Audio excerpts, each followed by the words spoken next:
Kenya, land of breathtaking beauty, home to the Masai Mara, a beacon of hope in East Africa. Yet, beneath the surface, a storm has been brewing.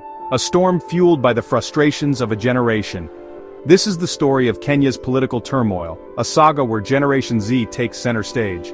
It began in June 2024. The government proposed the 2024 finance bill. This bill aimed to increase taxes. For many Kenyans, it was a step too far. They were already grappling with rising living costs. The bill felt like a slap in the face. It was the spark that ignited the tinderbox of discontent. Generation Z, tech-savvy and politically aware, took to the streets. Armed with smartphones and a burning desire for change, they voiced their anger. Social media became their weapon. Hashtags like #taxation without representation trended nationwide. The message was clear: enough is enough.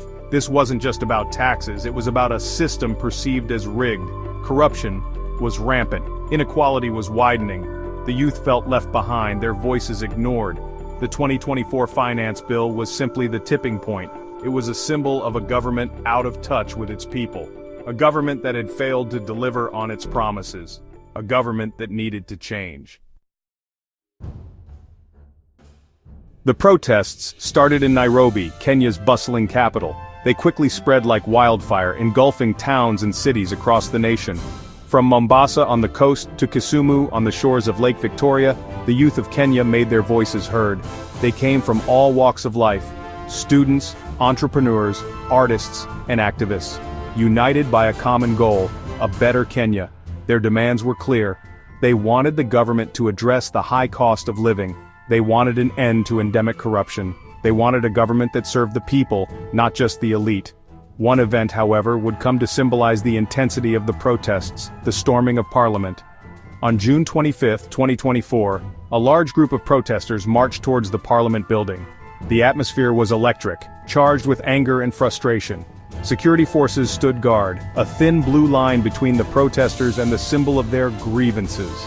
The situation escalated rapidly. The protesters, fueled by their anger, broke through the police cordon. They stormed the Parliament grounds, their chants echoing through the halls of power. It was a symbolic victory, a powerful display of their determination to be heard.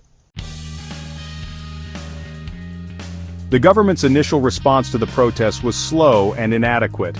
President Ruto, facing mounting pressure, seemed caught off guard by the scale of the unrest.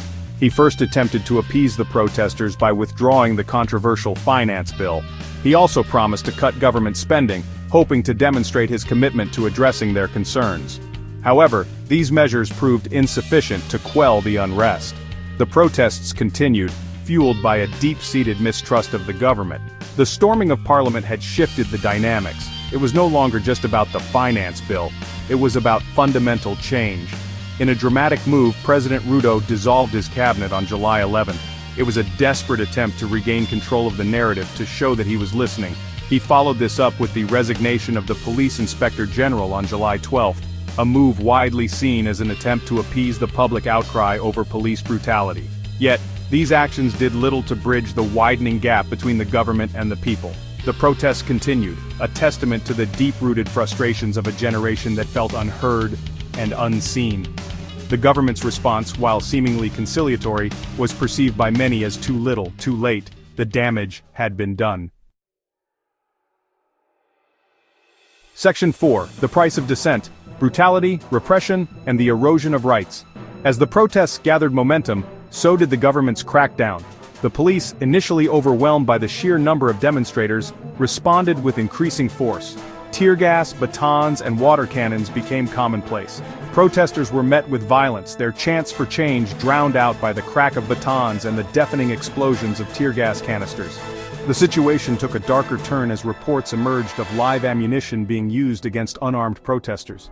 Images and videos circulating on social media showed bloodied bodies lying on the streets, victims of a government seemingly intent on silencing dissent by any means necessary. The death toll mounted, a grim testament to the price of dissent in a nation grappling with its demons. Human rights organizations condemned the government's heavy-handed response. Amnesty International accused the Kenyan government of using excessive force and arbitrary arrests to stifle dissent. There were reports of activists and journalists being targeted, their voices silenced through intimidation and fear. The very fabric of Kenyan democracy, it seemed, was being torn apart. Adding to the climate of fear were reports of abductions. Prominent activists and critics of the government went missing, their whereabouts unknown. These disappearances, shrouded in secrecy, sent shockwaves through Kenyan society. The message was clear: dissent would not be tolerated, and those who dared to challenge the government did so at their own peril.